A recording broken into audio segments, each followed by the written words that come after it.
Hello there, I recently made a video on Morrowind, and it was received pretty well. That was a lie. Some Morrowind fans, or dare I even say my fellow Morwiggers, took an exception to it and said some really mean things. Like this one that says I'm not a gamer, which is very insulting because not only do I not talk to women, I hop on Twitter to complain about a lack of fan service in a game with no shame. I'm as gamer as they come. Anyway, I refuse to take this beating lying down. I'll take it standing up, so I decided to finish Morrowind, and it may or may not be ruining my mental health.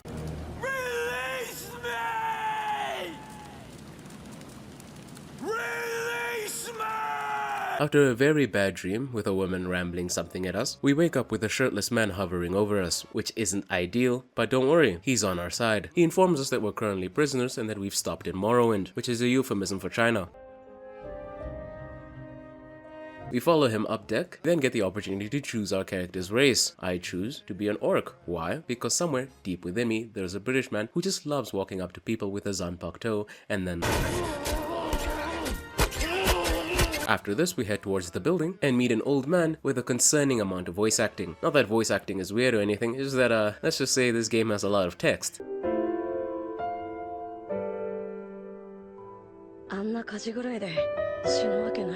It gives us several options on how to create our character. One of them is just him asking us questions. If you're going to play this game, do not choose this option. It's a legitimate waste of time. I choose to create a custom class. I choose to specialize in several forms of domestic violence, physical and verbal. I decided to give this class that I created a spiritual name, something close to me. I then chose my star sign, which was the warrior. After confirming everything and picking up my documents, I then head towards the next building. Not before stealing a knife though, and stealing a magical healing ring from a barrel. Yeah, this ring, by the way, heals for pittance. Speaking to the man in the next room, we're given our duties, and then are told to meet a man in Balmora. I could tell you his name, but no. I refuse to pronounce this. This applies to basically every name in the game. Funnily enough, it doesn't apply to the Khajiit and Argonia names. Now, getting to Balmora. I could take the easy way and just take a Silt Strider, but I spent all my money on a cool sword. So, we're going to walk. We're walking. We're going to walk a lot in this video.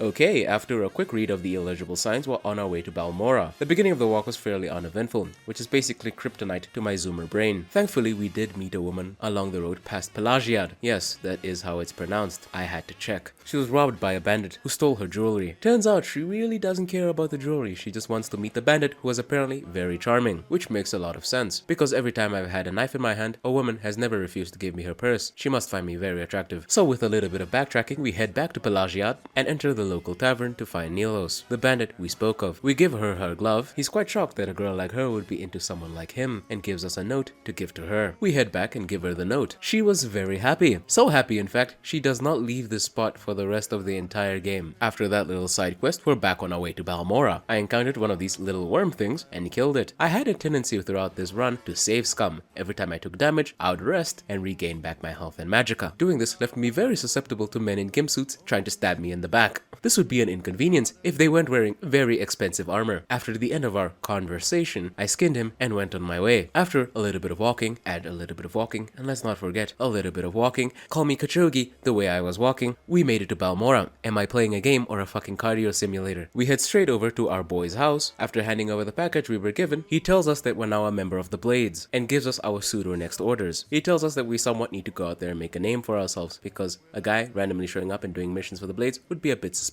This is where I goofed. I could have just kept talking to him and done the main story. Instead, I spent my very finite life grinding for the other guilds. I first went to the Fighters Guild and then got a mission to kill 2 cave rats in a person's house. And not a cave, why are they called cave rats? One of them was in their bedroom and the other 2 were upstairs. I tried to get upstairs, but then I was slapped in the face with one of Morrowind's biggest problems. NPCs are fucking stupid and very tangible. They will just stand in your way. After finally getting past that guy, I went upstairs and fought the 2 cave rats, barely surviving. After killing the rats, I decided to go back to the Fighters Guild to hand in the quest and get my next mission. I goofed. I was actually supposed to talk to the woman in the house, tell her that I killed the cave rats, gotten my money, and then come back to the Fighters Guild. Yippee. After handing in the cave rat mission, I then got my next orders, killing egg poachers at Shulk Egg Mine. It's so interesting watching people get killed for things I do every morning. To get to the mine, head south of Balmora, past the bridges, and then follow the river on the right side. You should see 2 miners. No drizzy. Just walk past everything except the worms, and hopefully, if Ra is with you, you'll be able to find the Queen's lair. In here, here, you'll find your two targets. Try and antagonize one at a time. If you antagonize both of them at the same time, at this level, you'll get your shit pushed in. After ethically seizing their lives, I exited the cave and went back to Balmora. I handed in the quest and then got another quest. Listen, I'm trying to bang them out as quickly as possible. We're told to go to the Caldera Mining Company to kill 4 Telvanni agents. Caldera and the Caldera Mining Company are not an insignificant distance away, and sadly, I could not take a Silt Strider. So, as you probably guessed, more goddamn cardio. Our way to Caldera was fairly uneventful, if you ignore the several species of animal trying to maul me. Now we're on our way to the Caldera Mining Company. On our way there, we encountered a man who was apparently robbed by a witch. He really wants his prized axe back from her. According to him, she's apparently at a campsite northwest. This is a very simple direction. Also from him, he's not sure about the directions he just gave me, meaning the entire time, despite going northwest, I was not sure if I was supposed to be going northwest. Thank you, Morrowind, just as God how it intended. On our way to help this man, we meet another man in need of help, some dude who wants to go to a place called Gnarmok and has kindly requested that I handhold him the entire way there. He promises me the reward of boots of blinding speed. Due to my current at the time issues with the travel speed, I thought these boots would be the solution to all my problems. So I prioritized this mission and walked him all the way to Gnarmok. It was a fair distance away, but the reward would be worth it. Once we got close enough to the town, he told us that it was close enough and gave us the boots. Yippee. I take that yippee back. By blinding speed, they didn't mean that you're so fast that no one can see you. They meant you're legitimately blind. At least being an orc, I had some magicka resistance, so instead of being fully blind, it looks like someone just took the footage, put it in Adobe After Effects, and cranked down the brightness. I had to walk back to where I met this guy to complete his quest. Don't worry, I simply have to go northwest. Well, not really. Going down the road that goes northwest, you know, the direction he told us, you realize, damn, there is no witch here. Remember that part about him being unsure? Yeah, you're supposed to go northwest and then north. That could have been included in the instructions. I know he said he was unsure, but god fucking damn it. Going down the correct path, we meet the witch. Her side of the events is that he tried to make moves on her, and then she knocked him out and stole all his shit. Okay. She presents us with an offer to present to the other guy. That is, that in a couple days, she'll give back his prized axe. We tell him this, and he's not very pleased, and gives us a very ethical ultimatum. Side with him, or be killed. I really don't like the idea of being killed, so we jumped her. I was so tired of the ordeal that I didn't even fight him for his axe, I just gave it back. Now, back to the main mission, those Telvanni agents. We find one of them right outside the cave, and immediately attack him. He did this super annoying thing of walking back every time I tried to attack him, and pelting me with arrows. Once I got him in a corner, he paid for his sins. I then entered their hideout, and then proceeded to get my shit mashed. I then bravely and courageously safe-scummed and wrested my way to victory, filling my pockets with illicitly procured goods to sell to Balmoran traders. I am proud to present to you a whole lot of walking back, and thanks to the beauty of editing, we're back. I hand in the quest and then get my next orders, which is to get a codebook for our client from the hands of a member of the Thieves Guild. This is where you're essentially soft-locked out of the Fighters Guild quests, because you need to complete a ludicrous amount of the Thieves Guild's missions to get the codebook, you know, unless you just want to straight up kill her. So sadly, for a very long while, this is the end of our participation in the Fighters Guild. In the meantime, I decided to sell the Brotherhood armor I had on and purchase some good medium armor. I spoke to Sotilda in the Thieves Guild, or the South Wall as they creatively name themselves, and she won't give it up. So I decided to join the Thieves Guild by talking to the Khajiit Sugarlips, who wants me to obtain a diamond from the alchemist in town. I could not be bothered to steal it from them, so I walked into the store, yelled, "This is a stick up," and then paid full price. After handing over the diamond, our next mission is to get the key to Narano Manor. Sugarlips thinks that one of the servants that works at the manor might have the key, and they're currently at the council club. This is the mission where I learned about this fancy blue bar. This bar shows just how much an NPC likes you. Get this high enough and you'll unlock certain dialogue paths. The base level is usually tied to your personality. By the way, this is why people keep yelling slurs at me, because not only do I look different, which is a crime in its own right, I'm apparently very uncharming. So after finding the servant in the council club, I quick saved and then proceeded to bribe him. If I failed at bribing, I would simply reload the save and try again. After getting his disposition to about 80, you're able to just buy the key off him. We hand over the key to Sugarlips and then we get our next orders, which is to retrieve Dwemer artifacts stolen from the guild by a guy named Razid. We can apparently find him at Fatleg's drop-off at, yes, the items include a dwarven goblet, a dwarven bowl, and a Dwemer tube. This all seems like junk, but I guess it's the principle of the matter. I kinda want this channel to be a little bit interactive, you know, so you can really feel part of the video. Let's play a game. How do you think I got there?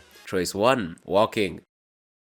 I walked. I made it to the small town and to Fatleg's drop-off. Inside, I found Razid. He wouldn't hand over the shit, and I was too lazy and broke to bribe him. But I learned an interesting quirk about the game. If you successfully taunt an NPC and they attack you and you kill them, no one bats an eye. So I did that to everyone in the room. Usually, I try to refrain from straight up killing people, but after failing so many bribe checks, I just couldn't take it anymore. After that, I walked back to Balmora and handed in the artifacts to Sugarlips. I really hope you enjoy your crockery. Our next mission is to steal vintage brandy brandy from a dead man's home. Personally, I'm disappointed in the Thieves Guild. I believe alcoholics should be venerated just as much as veterans, but to his own. After making it to his house, I totally wasn't searching the wrong house for 30 minutes, parkoured up to his balcony, and realized I didn't have the skill to lockpick the door. After realizing that my security skill, which is what lockpicking is based on, is in purgatory, I decided my only option was magic, so I decided to join the Mages Guild. Now, I want you to listen to me carefully. While I didn't particularly enjoy the missions for the other guilds, they kinda made sense. Stealing and fighting. There's not a single guild I hate more in this game than the Mages Guild. It would seem I unfortunately signed up just to do other people's busy work, like helping some Khajiit pick flowers, pick mushrooms, find her lost research papers, and sabotage some other student. I'm essentially working to get other people promotions. At a certain point, I am told to buy a ceramic bowl. Bitch, I'm not Uber Eats. After all that menial labor and fetch questing, I'm told to go to another town to do another person's bidding. Specifically, the Mages Guild in the town of Aldrun. You're allowed to teleport from Mage Guild to Mage Guild, which is, a bonus. This is where I will glaze Morrowind for a bit. My god, is it atmospheric? No, not because of the Chinese smog. Every town feels different and unique, especially when I first discovered this town and there was a massive sandstorm. Despite preferring Skyrim, all the towns felt kinda the same. Towns in Morrowind feel expansive and, more importantly, lived in. It does have its fair share of issues though. Because the towns are so expansive, finding certain places is a bitch and a half. Anyway, after teleporting to the Aldrun Mages Guild, I continue on with my duties. She apparently wants a book called The Chronicles of...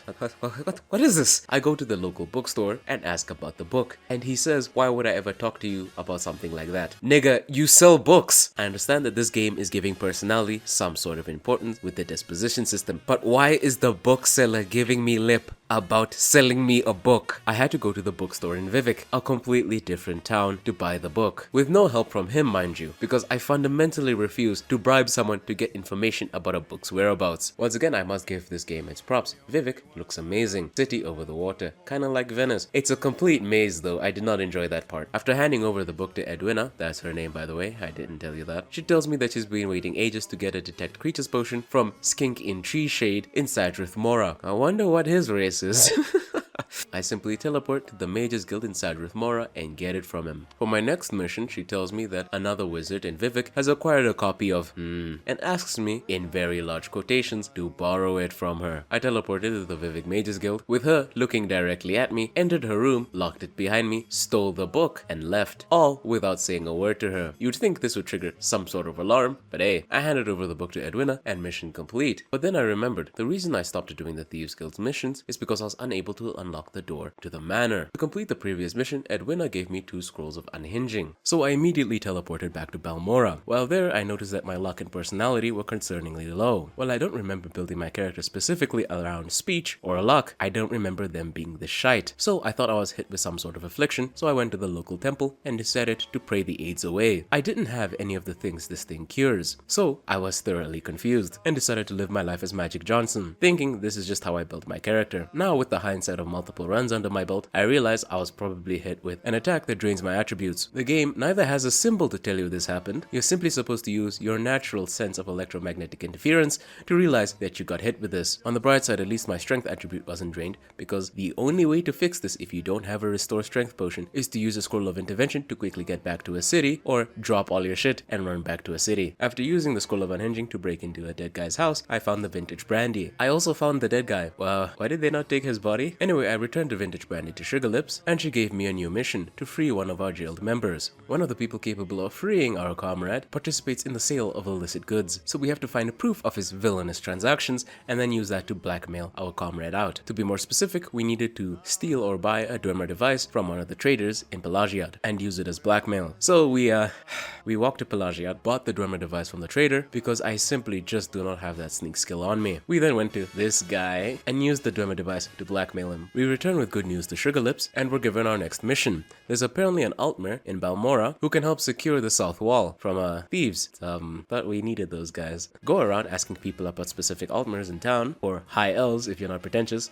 or you can do what I did and go door to door harassing people. Turns out the guy I was looking for wasn't that far from the south wall. I spoke to him about his commitments and loyalties, and he agreed to help secure the south wall. Yippee. After completing what I thought was a reasonable amount of grunt work for the south wall, I decided to ask Sotilda about the the codebook again. She now explained to me that the codebook has dirt on a person named Kamanatong, and apparently the Fighters Guild works for Kamanatong. That's why she can't give me the book. After screaming internally, I was told by Sugar Lips that I need to go to another town to receive more Thieves Guild quests. So I went to Alderun to meet Aingoth the Jeweler. He told me that the local Mages Guild is gonna be left unguarded for a bit and wants me to steal the Devil's Tanto. Upon first glance, I thought this mission would be fairly simple. I'm already a member of the Mages Guild, so me entering the building would not be suspicious. You know, considering I'm a registered member, I teleported there to enter Alderun, completed a decent amount of quests for one of your members. You know, the simple things. When I enter the Mages Guild in Alderun, the one guy who's there attacks me on sight, whether I use the front door or teleport in. So my only option was stealth. This is where I learned that magic has two types of invisibility. Invisibility and chameleon. Invisibility makes you, guess what, invisible, but the moment you interact with anything, you stop being invisible. Kind of shit for being a thief. Chameleon makes you invisible, percentage-wise, and allows you to interact with things. Chameleon is the superior choice. When it works, it just sometimes doesn't work for me. I'll have 100% chameleon on, interact with the door, and